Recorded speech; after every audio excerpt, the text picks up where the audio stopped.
ሰላም ጤና ይስጥልን ተመልካቾቻችን ከአንከር ሚዲያ ዝግጅት ክፍል ያክብሮ ሰላምታችን እናቀርባለን። የዕለቱን ዜናዎች ይዘን ቀርበናል። ከዘውትር ተሳታፊያችን ጋር የዕለቱን መረጃዎች ወደ እናንተ እናደርሳለን። መልካም ቆይታ።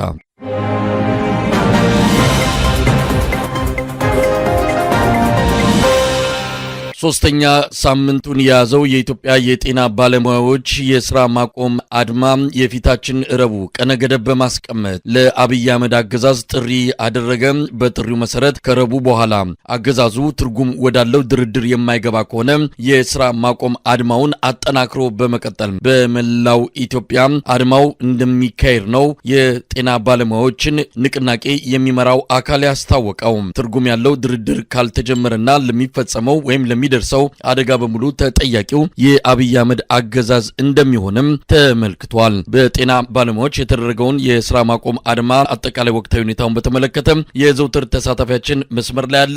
እንግዲህ አድማው ተጠናክሮ ቀጥሏል። ዛሬ የጤና ባለሙያዎችን ንቅናቄ የሚመራው አካል መግለጫ ሰጥቷል። ረቡዕ ዕለት ቀነ ገደብ በማስቀመጥ እስከዛ አንዳንድ በመንግስት በኩል ትርጉም ያላቸው እርምጃዎች ካልተወሰዱና ለድርድር የማይቀመጥ ከሆነ አጠቃላይ አድማው በተጠናከረ ሁኔታ እንደሚቀጥል ነው ያስጠነቀቀው። ምንድን ያለው? እንግዲህ መግለጫቸው በጣም አንድ ከተቋም የሚጠበቅ ከመንግስት በላይ ኃላፊነት የተሰማው እንዲሁም በአንዳንድ በጣም ባደጉና ህዝባቸውን በሚወዱ መንግስታት እስከዛሬ ድረስ ጥያቄዎቻቸው መልስ ያገኙ መቆየት ያልነበረባቸው ጥያቄዎችን ያቀረቡት፣ ነገር ግን መንግስት ህዝቡን የሚጠላ አጠቃላይ ህዝቡ ላይ በመንግስት ሰራተኛውና አጠቃላይ በኢትዮጵያ ህዝብ ላይ የተነሱ ያሉ ጥያቄዎችን የመመለስ ፍላጎትም አቅም የሌለው በመሆኑ ዛሬ ከሮብ ድረስ መንግስት ያቀረብናቸውን የድርድር ጥያቄዎች 12 ጥያቄዎችን ለመመለስ መጀመሪያ ቅድመ ዝግጅቶችን ወይንም ቅድመ የድርድር ነጥቦችን 4ቶችን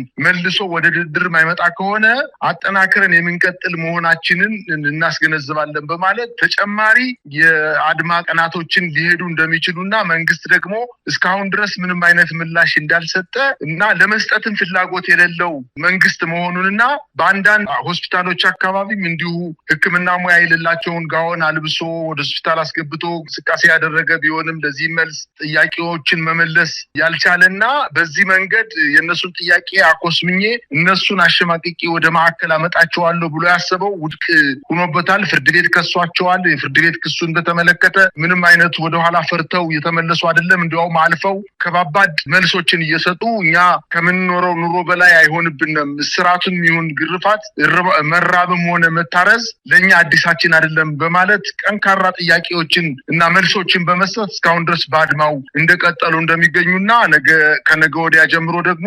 በየሆስፒታሎቹ ጸጥ ረጭ ለማድረግ ሆስፒታሎችን በሙሉ ዝግጅት ላይ እንደሚገኙ ነው ዛሬ መግለጫ የሰጡትኝ። መንግስት ለዚህ መግለጫ ምንም አይነት ተመጣጣኝ መልስ ያልሰጠ መሆኑንና እንዲያው በሁሉም ነገር ላይ ዝም ያለና በአንድ ነገር ላይ ብቻ ስልጣኑን አስጠብቆ ሊቆይበት በሚችለው ሁኔታዎች ላይ ብቻ እየተራወጠ እንደሚገኝ ነው መረዳት የቻልኩት። መሳይ በዛሬው በመግለጫው የኢትዮጵያ ጤና ባለሙያዎች ንቅናቄ ኃላፊነቱን አንወስድም ነው። እየደረሰ ያለው ነገር እጅግ በጣም አደገኛ ነው። በጤና ደህንነት ማጣት፣ በተለያዩ ችግሮች ምክንያት ህብረተሰቡ ላይ እየደረሰ ያለው ጉዳት ያመናል፣ ይሰማናል። ነገር ግን አገዛዙ ወይም መንግስት ኃላፊነቱን መወጣት አልቻለም። ሌላው ቢቀር እውነተኛ የሆነ ከልብ የሆነ ትክክለኛ ንግግርና ድርድር ለመጀመርም ፍቃደኛ አይደለም። ይልቅስ የራሱን ሰዎች በየመድረኩ በየአዳራሹ እየሰበሰበ መሸንገልና እንደዚሁ ባዶ ተስፋ የመስጠት ካልሆነ በስተቀር አጠቃላይ የመጣውን የጤና ባለሙያዎችን ፍላጎትና ጥያቄ ለመመለስ ፈጽሞ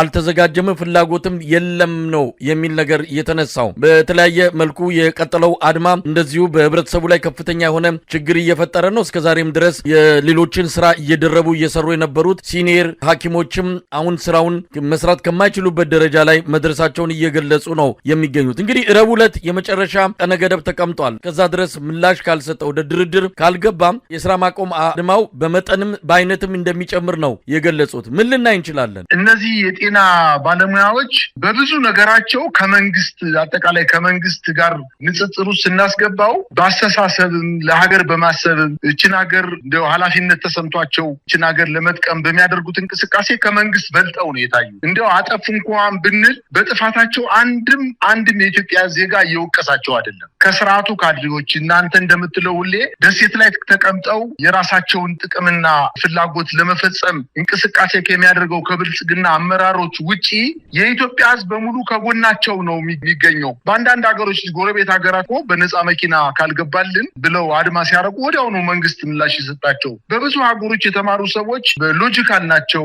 አስተሳሰባቸው እንደው የሀገርን ኢኮኖሚ፣ የሀገርን ፖለቲካ፣ የሀገርን አጠቃላይ ማህበራዊ ሴትን ግንዛቤ ውስጥ ያስገባ እንቅስቃሴ ያረጋሉ ተብሎ ስለሚታሰብ የጠየቁት ጥያቄ መንግስት ለመመለስ የሚከብድ አልነበረም። ነገር ግን ይሄ መንግስት ልከኛ በጣም ለራሱ ጥቅም ብቻ የቆመ መንግስት በመሆኑ እንኳን የጤና ባለሙያዎችን ጥያቄ አይደለም አገር ብትበተን እንኳን ምንም አይነት ጭንቀትና ምንም አይነት ሰቀቀን ውስጥ የማይገባ ስርዓትና ለራሱ ፍላጎት ብቻ የቆመ ስርዓት በመሆኑ ነገሮች በጣም ከድጡ ወደ ማጡ እየሄዱ እንደሆነና ለዚህ ምንም ግድ የሌለው ሀገር ብትበተን ብትፈርስ በሆስፒታሎች ሕክምና እጦት ምክንያት ከፍተኛ ጉዳት እየደረሰ እንደሆነ በአይኑ እያየ ዛሬ ጥቁር አንበሳ ሆስፒታል፣ ጳውሎስ፣ አዲስ አበባ ከተማ የሚገኙ ሆስፒታሎች በደህንነቶች ተከበው የሚወጣው የሚገባው ሕክምና የሚፈልግ ሰው እያለቀሰ እየተሰቃየ በስትሬቸር እየመጣ ያለ ሕክምና ሲመለስ እየተመለከተ ነገር ግን ምንም አይነት ሰቀቀን ውስጥ ያልገባ ስርዓት በመሆኑ ነገሮቹ ወደ አስፈላጊ ነገሮች እየሄዱ እንደሆነና ምናልባትም ከሮብ ጀምሮ የበለጠ ሕክምና በሚያገኙት ዜጎቻችን ላይ ከፍተኛ ጉዳት እንደሚደርስ ነው ማየት የሚቻለው። እኔ አሁን ተስፋ በመንግስት የኢትዮጵያ ሕዝብ ተስፋ እየቆረጠ ነው። አንደኛው ተስፋ የሚቆርጥበት ደግሞ ይሄ የሕክምና ባለሙያዎችን ጥያቄ ባለመመለሳቸው ምክንያት መንግስት ኃላፊነቱን እየተወጣ አይደለም በማለት ዜጎች በጣም ከፍተኛ ውይይት እያደረጉበት እንደሚገኙ ነው ማየት የቻልኩት። መሳይ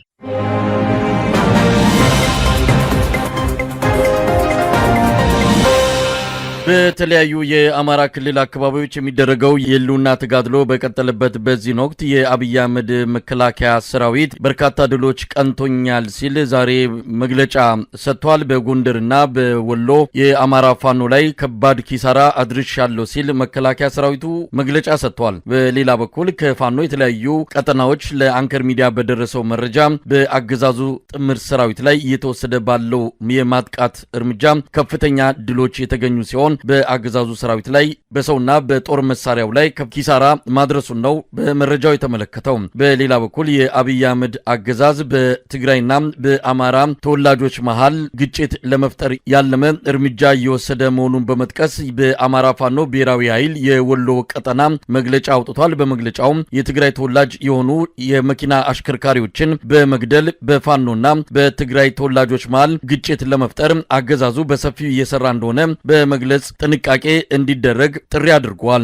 ሰሞኑን ወደ ትግራይ እንዳይገቡ የተደረጉ ተሽከርካሪዎች ለአንድ ሳምንት መቆየታቸውን ተከትሎ በተወሰኑ አካባቢዎች ለጊዜው ቁጥራቸው ያልታወቁ የትግራይ ተወላጅ ሹፌሮች መገደላቸው የሚታወስ ሲሆን የአብይ አህመድ አገዛዝ ግድያውን የፈጸሙት የፋኖ ኃይሎች ናቸው በሚል በከፍተኛ ደረጃ ግጭት ለመፍጠር እየተንቀሳቀሰ መሆኑን ነው የአማራ ፋኖ ብሔራዊ ኃይል የወሎ ቀጠና የገለጸው። እንግዲህ ወደ መረጃዎቹ ትንታኔ እንግባና በተለይም በአማራ ፋኖ ብሔራዊ ኃይል በተለያዩ ቀጠናዎች የሚደረጉት የህልውና ተጋድሎች ተጠናክረው ነው የቀጠሉት። መረጃዎች በየሰዓቱ ነው የሚደርሱን። እስቲ ምንድን ያለው? በአማራ ክልል የሚንቀሳቀሱ ሁለቱ የፋኖ አደረጃጀቶች ከመንግስት የጋራ ጥምር ጦር ጋር በተለያዩ የጎጃም፣ የጎንደር፣ የወሎና የሸዋ ግዛቶች አካባቢ በርካታ ውጊያዎችን ከፍተው ትልልቅ ድሎችን እንደተጎናጸፉ ይገኛሉ። በተለይ በትናንትናው ዕለት እና ከትናንት ወዲያ በአማራ ክልል በጎጃም ቀጠና በተደረጉ ውጊያዎች ከ60 በላይ የመከላከያ ሰራዊት ተደምስሶ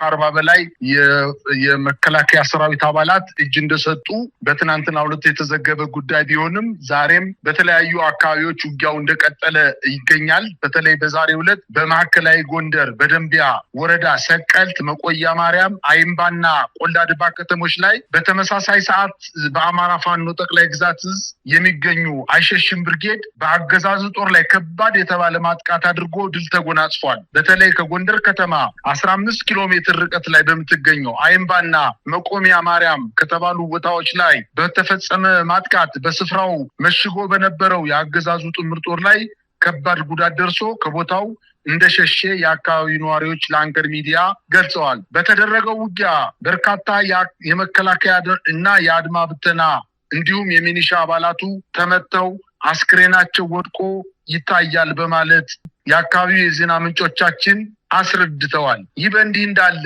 በደቡብ ጎንደር ዞን መና መቀጣዋ ወረዳ በሚገኙ ኪንፋዝ በገላ በተባለ ቦታ የሚገኙ ፋኖዎችን ለማጥቃት ከእብናትና ከክምር ድንጋይ በሁለት አቅጣጫ ለመክበብ ሞክሮ የእቴጌ ጣይቱ ክፍለ ጦር ከመከላከል ወደ መልሶ ማጥቃት ተሸጋግሮ የመጣውን በርካታ ሰራዊት በመመከት ወደ መጣበት መልሶታል ተብሏል። በዚህ ወረዳ ለበርካታ ጊዜ በዘመቻ አካባቢውን ለመቆጣጠር ያደረገው ጥረት እየከሸፈበት በርካታ ሰራዊቱን እያስመታ ሲመለስ እንደነበረ የሚታወቅ ሀቅ ነው። ይህ በእንዲህ እንዳለ በደቡብ ጎንደር ዞን ከደብረ ታቦር ከተማ 5 ኪሎ ሜትር ርቀት ላይ በምትገኘው ጌራ ተክለ ሃይማኖት ቀበሌ የ90 ዓመት ሽማግሌ ሞቶ ለመቅበር ህዝቡ በተሰበሰበበት ቦታ ላይ የሚኒሻ ኃይሎች በ3 ፓትሮል መኪና መጠው ለለቀስተኛ የተዘጋጀውን ምግብ በልተው የሟቹን የእህት ልጅ ከህዝብ መሃል አውጥተው በመረሸን የሟቹንም 2 የእርሻ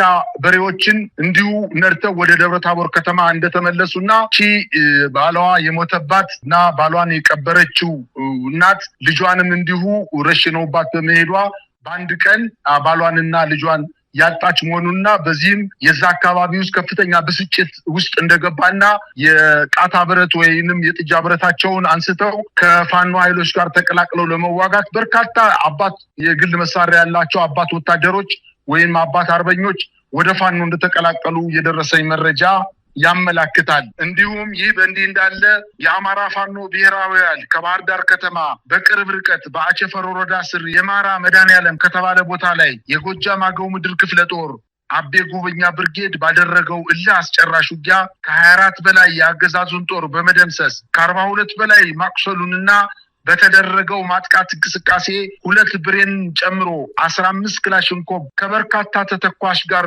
መማረኩን አስታውቋል። እንዲሁም በሰሜን ሸዋ በፋኖ ኃይሎችና በአገዛዙ ኃይሎች መካከል ትናንትና የጀመረው ውጊያ በዛሬው ዕለትም ተጠናክሮ መቀጠሉን ታውቋል።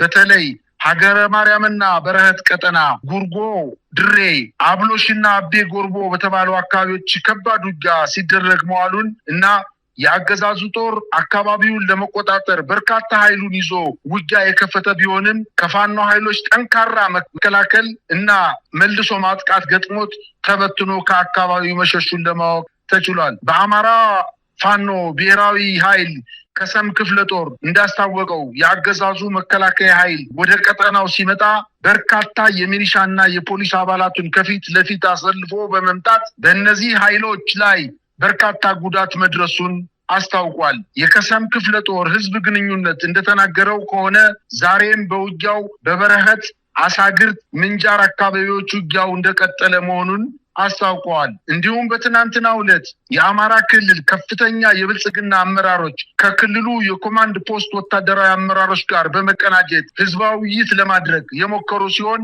በበርካታ አካባቢዎች ህዝቡ አልወጣም በማለት አለመሳካቱ ሲገለጽ፣ በአንዳንድ ቦታዎች ህዝቡን ተገዶ እንዲወጣ ቢደረግም ተሰብሳቢዎቹ ሊመለሱ የማይችሉ ከባባድ ጥያቄዎችን አንስተው ምላሽ ማግኘት አለመቻላቸውን ለማወቅ ተችሏል። ይህ በእንዲህ እንዳለ ከነፋስ መውጫ ከተማ አቅራቢያ የክልሉ ብልጽግና ቅርንጫፍ ጽሕፈት ቤት ኃላፊ ይርጋ ሲሳይ በበርካታ ወታደሮች ታጅቦ ሲጓዝ በተፈጸመበት ጥቃት እርሱ አምልጦ ደብረታቦር ከተማ የገባ ቢሆንም አጅበውት በነበሩ የሰራዊቱ አባላት ላይ ከፍተኛ የሞትና የመቁሰል አደጋ እንደደረሰባቸውና የቆሰሉትን ሰዎች አንስተው ወደ ደብረታቦር ሆስፒታል ለሕክምና እንደወሰዷቸው ከአካባቢው የዜና ምንጮች ለአንከር ሚዲያ አድርሰውናል። የአቶ ይርጋ ሲሳይ የግድያ ሙከራ ተደርጎበት እንዳመለጠ ነው። ከዚህ በፊትም የአማራ ክልል ምክትል ፕሬዚዳንት የቀድሞ የባህር ዳር ከተማ ከንቲባ የነበሩት ድረስ ሳሌን ጨምሮ ሌሎችም እንደዚሁ 3 ባለስልጣናት ከግድያ ሙከራ ነው ያመለጡት። ምንም ማስተማማኝ ነገር በሌለበት ነው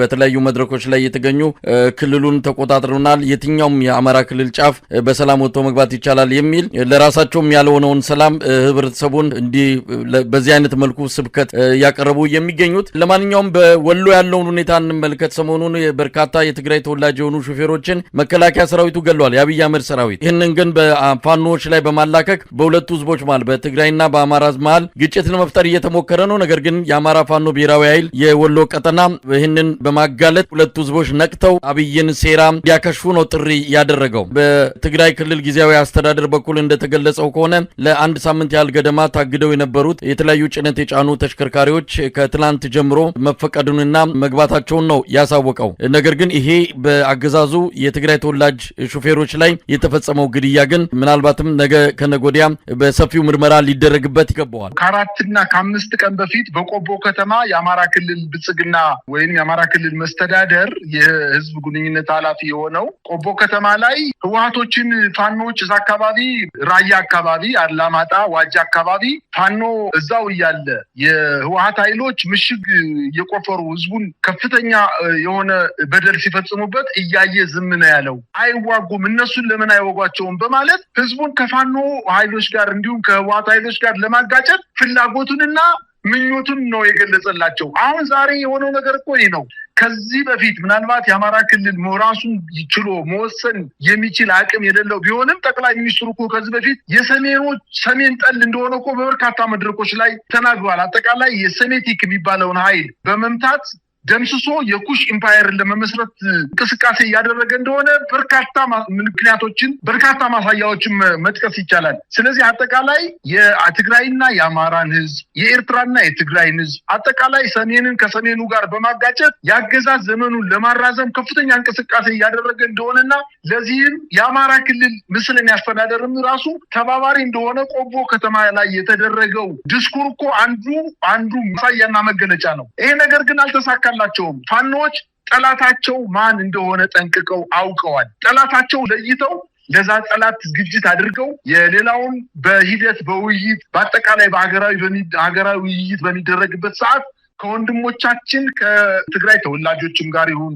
ከወንድሞቻችን ከኦሮሞ ታጋዮችም ጋር ቢሆን ነገ ከነገ ወዲያ ውይይት አድርገን ሀገሪቱን አንድ አድርገን በጋራ በእኩልነት ሀገሪቱን ማስተዳደር እንችላለን ብለው መግለጫ እየሰጡ ባለበት ሰዓት በምን ምክንያት ነው ምስኪን ሹፌር ያውም በብልጽግና አመራሮች በብልጽግና ወታደሮች በአብይ አህመድ የአገዛዝ ጦር እገዳ ተጥሎባቸው ለ5 እና ለ6 ቀን መኪና ቆመው ወደ ትግራይ ክልል ለመግባት ሸቀጥ ለማድረስ ሹፌር የሆኑ ሰዎችን በመግደል ፋኖ የሚጠቀመው ምንድን ነው? ነገር ግን ይሄ ስርዓት ምኞቱን እና ፍላጎቱን የኢትዮጵያ ህዝብ አይነቃብኝም በማለት ጠንቅቆ የወሰደው እርምጃ እና በትግራይና በአማራ ህዝብ መካከል ግጭት እንዲፈጠር ሆን ተብሎ ያደረገው እንደሆነ ምንም ይሄ አይኑን የጨፈነ ሰው በደንብ አድርጎ ሊለየው የሚችል ክፋትና ተንኮል እንደሆነ የአማራ ህዝብ ጠንቅቆ ያውቀዋል።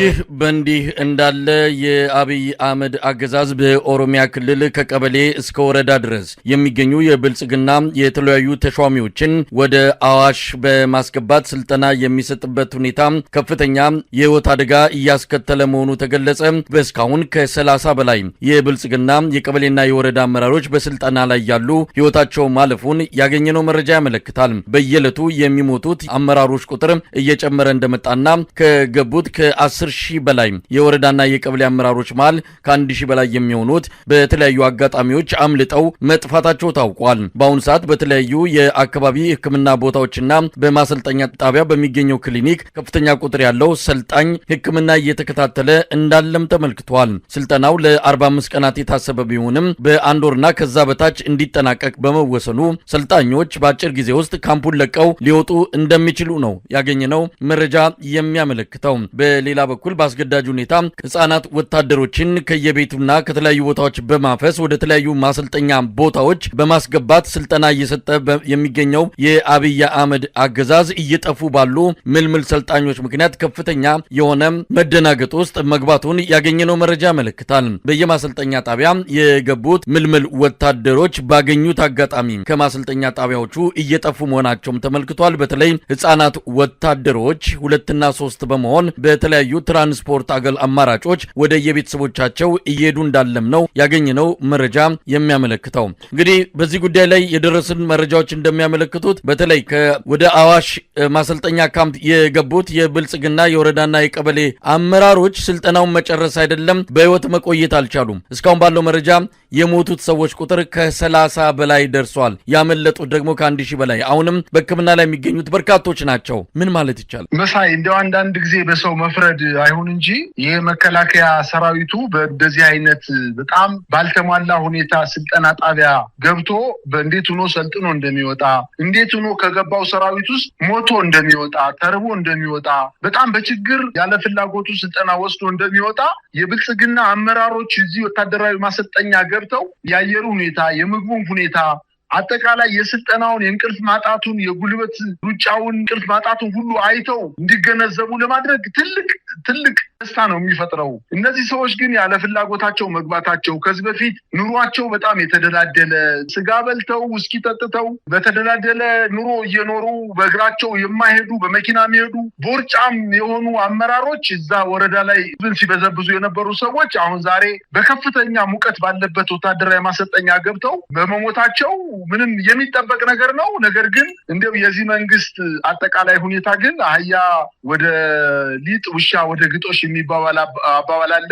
እንግዲህ መንግስት የሚባለው ወታደር ለብቻው ሀገርን ድንበርን ሲጠብቅ ሰላሙን ሲያረጋጋ፣ ፖሊስ ደግሞ በከተሞች አካባቢ ተገንቶ ህዝብ ግጭት በሚፈጥርበት ግለሰቦች ከግለሰቦችን ስርቆትን ምናምን መከላከል የሚገባው ሆኖ ነገር ግን አጠቃላይ የኢትዮጵያን ህዝብ አመራሩን የብልጽግና አመራሩን ሳይቀር ወታደር አድርጎ እችን ሀገር ወታደር በወታደር አድርጎ እድሜውን ለማራዘም ጥረት ለማድረግ እንቅስቃሴ ማድረጉ በጣም ነው የሚገርመኝ። እንግዲህ እነዚህ ሹመት የተሰጣቸው የወረዳና የዞን አመራሮች ዋነኛ ተግባራቸው የአካባቢውን የተሾሙበትን አካባቢ ማስተዳደር ነው። አስተዳደራዊ መልሶችን ለመስጠት የተሾሙ ሰዎች ነው። ነገር ግን ወታደራዊ ስልጠና ለእነዚህ ሰዎች መስጠት ፋይዳው ምን እንደሆነ ሊገባኝ አልቻለም። አጠቃላይ ይሄ ስርዓት እንግዲህ የኢትዮጵያን ህዝብ ዘመቻ ብሎ ወደ ሰሜን ዝምቶ የሰሜንን አካባቢ ህዝብ ለማንበርከክ አስቦ ካልሆነ በስተቀር በየጊዜው እኮ በጣም ህጻናት ወታደሮችን በኦሮሚያ፣ በአማራ፣ በሶማሌ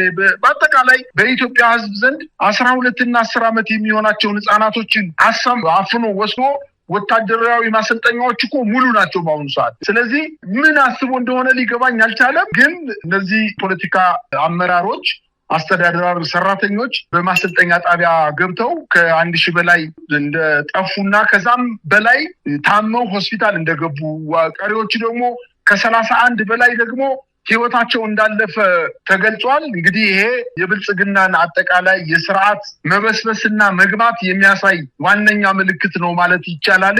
ነገር ግን ባሰለጠነው መጠን ልክ ባስታጠቀው የመሳሪያ ብዛትና አይነት ልክ ስርዓቱ ሊቆይ እንደማይችል በርካታ ምልክቶችን እያየን ነው። ስርዓቱ በጣም ተደናግጧል። መደናገጡንም ዋነኛ እያየን ያለነው ነገር ምንድነው? በማሰልጠኛ ጣቢያዎች ከእናቶቻቸው ጉያ አፍኖ አስገድዶ አንዳንዶችንም በገንዘብ በማታለል ከፍተኛ ገንዘብ ይከፈላቸዋል። የቤት መስሪያ ቦታ በተወለዳችሁበት ዞን ውስጥ ይሰጣል። ደሞዛችሁ ይህን ያክል ነው። አልባሳት ይህን ያክል ይሰጣቸዋል። ምግባችሁ ሁሉ ጊዜ ስጋና ወተት ነው በማለት አታሉ የወሰዳቸው ሰዎች ሂደው ሲያዩት በበረሃ ላይ ምግብ የለው፣ በረሃ ሙቀት ከፍተኛ የሆነበት ማሰልጠኛ ያለ ፍላጎታቸው መግባታቸውን ተከትሎ በርካታ ወጣቶች ከማሰልጠኛ ጣቢያ እየወጡ በማያውቁት ሀገር በእግራቸው ረጅም መንገድ ተጉዘው የአስፓልት ጥቁር አስፓልት መንገድን ካገኙ በኋላ መኪኖችን እየለመኑ ወደ ሀገራቸው እንዲወስዷቸው ልመና ሲያደርጉና በከተሞችን በመግባት እኔ እንደዚህ ታፍኜ የመጣው ምን ወታደር ነኝ፣ ወደ ሀገሬ መመለስ እፈልጋለሁና እባካችሁ ወደ ሀገሬ የምመለስበት ገንዘብ አዋጡልኝ እያሉ ሲለምኑ ማየት በጣም ልብን የሚነካ ነገር እየተመለከትን ነው። በአጠቃላይ ስርዓቱ ከፍተኛ ስጋትና ፍርሃት ውስጥ ነው ያለው። የሚዋጋለት ኃይል በፍላጎት እንኳን የገባው ኃይል ወደ አማራ ክልልና ወደ ኦሮሚያ ክልል ሂዶ እንኳን ውጤታማ መሆን ባለመቻሉና አሁንም በግድ ወደ ማሰልጠኛ እያስገባቸው ያሉ ህፃናት ታዳጊ ህፃናቶች እየጠፉ ከማሰልጠኛ ጣቢያ በመሄዳቸው መንግስት ራቁቱን እየቀረ እንደሆነና የሚዋጋለት ሰራዊትም ለወደፊቱ ሊኖር እንደማይችል ማየት ይቻላል። መሳይ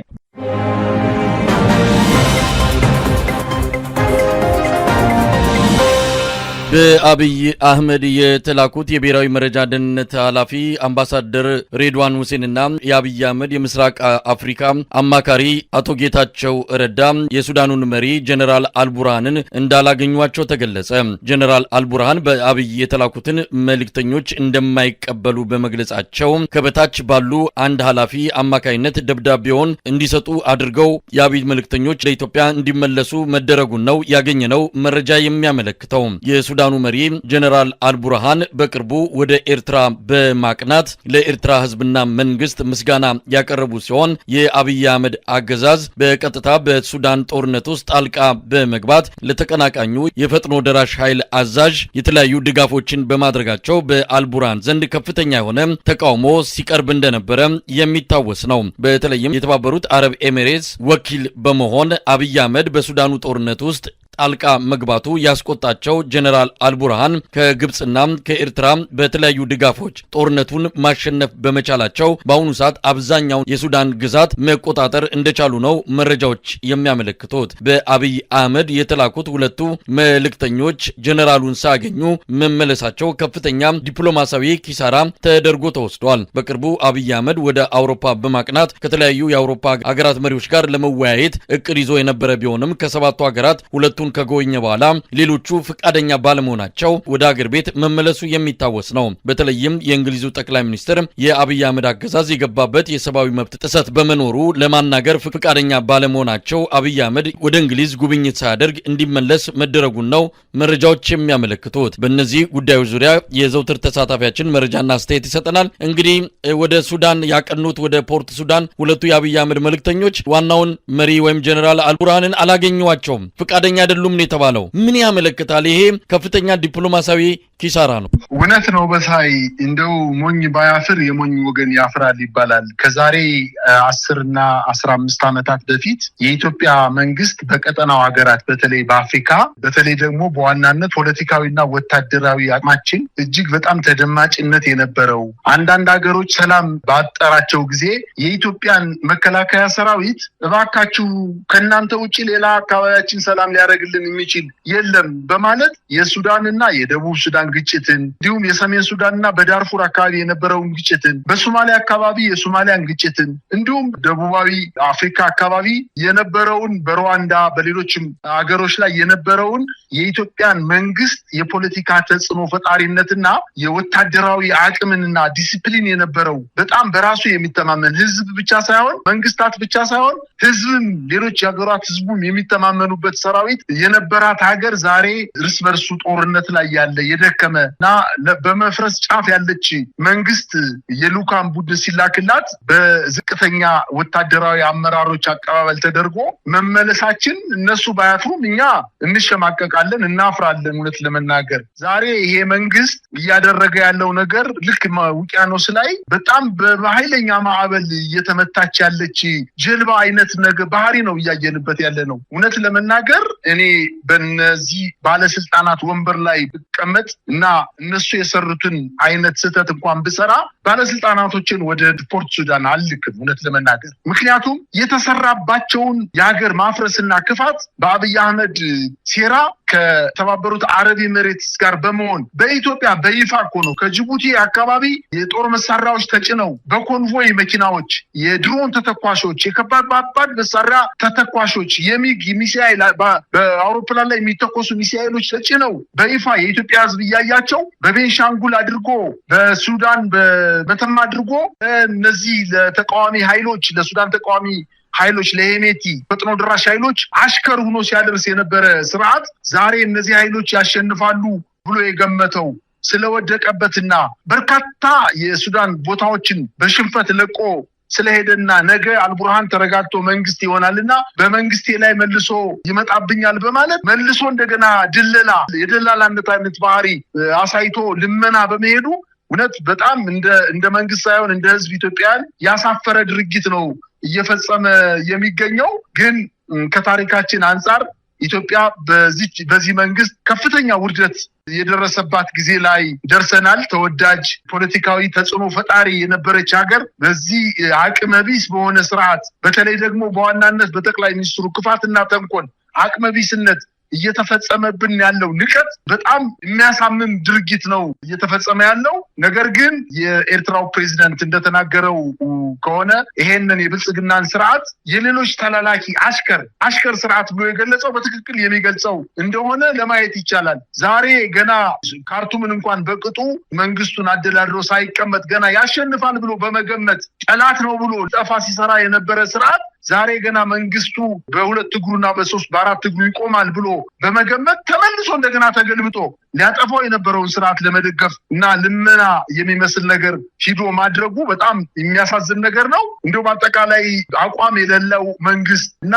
የኢትዮጵያን ሕዝብ የማይመጥን መንግስት ነው ከጫንቃችን ላይ መጥቶ የተቀመጠብንና እንደዚህ ስርዓት በእኛ ድክመት ነው እንጂ በእነሱ ጥንካሬ ይሄን ያክል ጊዜ መቆየት ያልነበረበት ስርዓት ነው። ነገር ግን የአልቡርሃን መንግስት አንተ እንዳልከው የተሰራበትን ግፍና አጠቃላይ በደል በሱዳን ሕዝብ መካከል የተደረገውን ጦርነት የኢትዮጵያ መንግስትና የብልጽግና አመራሮች እጃቸው እንዳለበት በደንብ ጠንቅቀው ስለሚያውቁ ፊት አልሰጡትም። ምናልባትም እንደ መንግስትና እንደ ጉርብትናችን መጠን ልክ ተቀብለው አስተናግደው ልከዋቸው ሊሆን ይችላል። በዝቅተኛ አመራሮች መቀበሉ እንዲያውም ያንስበት እንጂ የሚበዛበት አይደለም ማለት ይቻላል። መሳይ እንግዲህ በአብይ አህመድ የተላከው ደብዳቤ ይዘቱ ምን እንደሆነ አልታወቀም። ያው ቀደም ሲል በስፋት ሲነገር እንደነበረው የአብይ አህመድ አገዛዝ ለተባበሩት አረብ ኤሚሬት ቅጥረኛ ሆኖ በሱዳን ጦርነት ውስጥ እጁን ያስገባ እንደሆነ ይታወቃል። የተለያዩ ድጋፎችን ሲያደርግ እንደነበረ ነገር ግን በአልቡርሃን የተለያዩ ድጋፎችን በማግኘት በተለይም ደግሞ አሜሪካ በፈጥኖ ደራሽ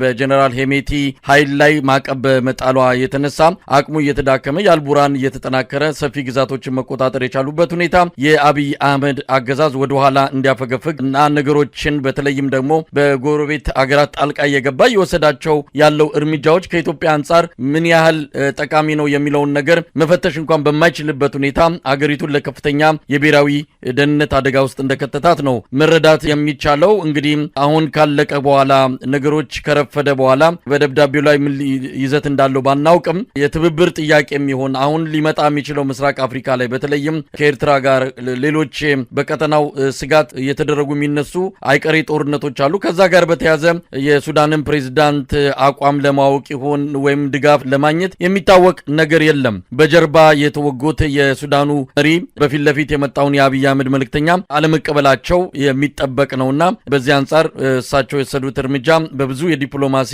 ጉዳይ ተመልካቾች ዘንድ እንደ ትክክለኛ እርምጃ ነው የታየው። ለማንኛውም የሚያመጣው የፖለቲካ ክስረት የዲፕሎማሲ ክስረት በኢትዮጵያ ላይ ከፍተኛ አደጋ ሊሆን እንደሚችል ነው። እንግዲህ ምስራቅ አፍሪካ ላይ ከብዙ ነገሮች የተገለለው የአብይ አህመድ አገዛዝ በምዕራባውያንም ዘንድ አሁን ተፈላጊነቱ አብቅቶ የሚወገድበትን መንገድ በሌላ መንገድ የሚታካበትን እነሱ ውስጥ ለውስጥ እያሰቡም እንዳለ ይነገራል። በአጠቃላይ የአብይ አህመድ የብልጽግና ጀንበር እየጠለቀች ለመሆኗ ብዙ ነገሮችን እያየን ያለንበት ወቅት ነው አሁን ያለ ነው። ይሄ ጠቅላይ ሚኒስትር መሳይ በሄደበት ሀገር ሁሉ ኢትዮጵያን እያዋረዳት ነው የሚገኘው። አሁን በሰሞን በአውሮፓ አካባቢ ሀገሮች ላይ ጉብኝት ለማድረግ ከሀገሮች እውቅና ሳያገኝ ዝም ብሎ የሸንገን ቪዛ ተጠቅሞ ሀገሮችን ለመጎብኘት ይሁን ከፕሬዝደንቶች ጋር ለመገናኘት ይሁን ምን አጀንዳ እንዳለው ሳይታወቅ ሹልክ ብሎ ሄዶ ሀገራቱ ጊዜ የለንም ማነጋገር አንችልም ብሎ በዝቅተኛ አመራሮች ነው እየተቀበሉ። አንዳንዶችም ሀገሮች ምንም ሳይቀበሉ የጉብኝት ፕሮግራሙ ተቋርጦ ተዋርዶ ሲመለስ እሱ ምንም አልመሰለው ወይንም የብልጽግና አመራሮች ምንም አልመሰላቸው። እኛ ግን እንደ ኢትዮጵያ የኢትዮጵያን ሕዝብ እየበደለ እየጨቆነ እየገደለ እየዘረፈ ያለ ስርዓት ቢሆንም ቢያንስ እንደ ኢትዮጵያን መንግስት ነው እንደ የመንግስት ቁመና ባይኖረው የኢትዮጵያ መንግስት ነው በማለት እሱ በሚደርስበት ውርደትና ክሳራ እኛ እየተሸማቀቅን ያለ ነው። እውነት ለመናገር ዛሬ በሱዳን ሲሄድ የተሰማኝ ስሜት በሁለት ካራ የሚበላ መንግስት ነው ብሎ እንደሚተቹት ነው ውስጤ የተሰማኝ። ትናንትና ሄሜቲን ወይም የፈጥኖ ደራሹን ኃይል በቃ ላብ እስከሚለው ድረስ ሲደግፍ የነበረ ስርዓት በይፋ አዲስ አበባ ከተማ ጠርቶ ጉብኝት እንዲያደርግ የሱዳንን ፈጥኖ ደራሽ ኃይል አዲስ አበባ ከተማ ላይ ጉብኝት ጠርቶ እንደ መንግስት እውቅና ሰጥቶ ያሸንፋል ብሎ ገምቶ እንክብካቤ ሲያደርግለት የነበረ መንግስት እንደተሸነፈ ሲያውቅ ወይንም እየተመታ እንደሆነ ሲያውቅ ደግሞ ግልብጥ ብሎ ሲያስመታው የነበረውን ኃይል ደግሞ ሄዶ ምን ሊለው ይችላል? እንግዲህ ያቻላቻ ግንኙነትን እኮ አይደለም ከእንግዲህ በኋላ ያለው በአሸናፊና በተሸናፊ መካከል የሚደረግ ግንኙነት ነው። በአጠቃላይ ይሄ የምስራቅ አፍሪካን የፖለቲካ ዳይናሚክስ የማይረዳ ስርዓት ነው የገጠመን። እንደው የአንድ ቀንና የሁለት ቀን ትንቢት እንኳን አይቶ የዛሬ ወር ይሆናል፣ የዛሬ 6 ወር ይሆናል፣ የዛሬ ዓመት ይሆናል ብሎ መገመት የማይችል ስርዓት መሆኑን እኮ ከሱዳን ላይ ብቻ የተደረገውን ድርጊት አይተን እኮ አንዴ ወደ ሰሜን፣ አንዴ ወደ ደቡብ፣ አንዴ ወደ ምስራቅ፣ አንዴ ወደ ምዕራብ እየዋዠቀ ያለ ስርዓት በመሆኑ እንደው ይህ ስርዓት ከሀገራችን ገለል የሚልበትን እንደው ትግል አጠናክረም ቀጠል እንዳለብን ነው እንደው እኔ ምኞቴንም የትግል ፍላጎቴንም መግለጽ የምፈልገው። ግን በአጠቃላይ ይሄ ስርዓት በጣም በብዙ መገለጫዎች እየከሰረ ያለ ሀገሪቱን በኢትዮጵያ ያለ የውስጥ የወታደራዊ እንቅስቃሴዎችን ጨምሮ በምስራቅ አፍሪካ ካሉ ሀገሮች ጋር እንኳን ጅቡቲ ትናንትና እንደ መንግስት የማትቆጠር ሁሉ ነገሯ ከኢትዮጵያ ጥገኛ የሆነች ሀገር በኢትዮጵያ ላይ የወሰደችው እርምጃ ዜጎችን የማባረር ዜጎቻችንን በ10 ሺዎች የሚቆጠሩ ዜጎችን በማባረር ብቻ ሳይሆን ፍቃድ የሌላቸውን ዜጎች መውጣት ከሚገባቸው ጊዜ በላይ ዘግይታቸዋልና ብሎ በዛ በረሃ ውስጥ አስረው እያንገላቱ በሚገኙበት ሁኔታ ከዚህ በፊት የነበረው መንግስት ጅቡቲ ይህን ብታደርግ ምን ሊያደርግ እንደሚችል ሁላችንም ጠንቅቀን እናውቃለን። በተደረገው የሶማሌ መንግስትንና የሶማሌላንድን ሀገሮች ላይ በፈጸመው የፖለቲካ ክሳራ ወይም ፖለቲካ ክሳራ የኦሮሚያ ተወላጆች በእነዚህ በሁለቱ አካባቢዎች ግዛቶች አካባቢ የኦሮሚያ ንጹህ ተወላጆች ምን ያክል ጉዳት እንደደረሰባቸው፣ ምን ያክል ቤት እንደተቃጠለባቸው፣ ምን ያክሎች ኦሮሚያ ተወላጆች እንደተገደሉ ሁላችንም ያየነው ጉዳይ ነው። ከሀገር ምን ያክል ኢትዮጵያ እንደተባረሩ ያየነው ጉዳይ ነው። ሱዳን እንኳን እርስ በርሷ እየተዋጋች ጸንታ ያልቆመች ሀገር ላይ ራሱን መከላከል የማይችል ሀገር ሆና እንኳን ኢትዮጵያ ተፈሪ የነበረች ሀገር ዛሬ አንድ ጎሳ አባል መጥቶ አንድ ወረዳን 2 ወረዳን 150 ኪሎ ሜትር ወደ ድንበር ገብቶ ወረዳን ሙሉ ተቆጣጥሮ ባንዲራ ሲሰቅል ማየት እና እንደ ኢትዮጵያ ሁኔታውን ስንመለከተው ከፍተኛ የሆነ የዜግነት መሸማቀቅ እየደረሰብን ነው ያለው። አሁንም በሱዳን ያደረገው ነገር ይሄ ነው። ነገ ኤርትራንም ምድሮ ሊተናኮስ ይችላልኝ። ይሄ ስርዓት አጠቃላይ የተነከሰ አንበሳ ወይም የቆሰለ ጅብ በመሆኑ ያገኘውን ፊት ለፊት ያገኘውን ነገር የሚናከስ በትነ ስርዓት አእምሮ በአግባቡ የማይሰራ በቀን የሚያገኘውን አጠቃላይ ጥቅም ብቻ እንጂ አጠቃላይ ወደፊት አይቶ ሀገር ወደፊት ምን ትደርሳለች ከማን ጋር ወዳጅነት ፈጥራ ለረጅም ጊዜ እንደሌላት ነው መረዳት የሚቻለው። መሳይ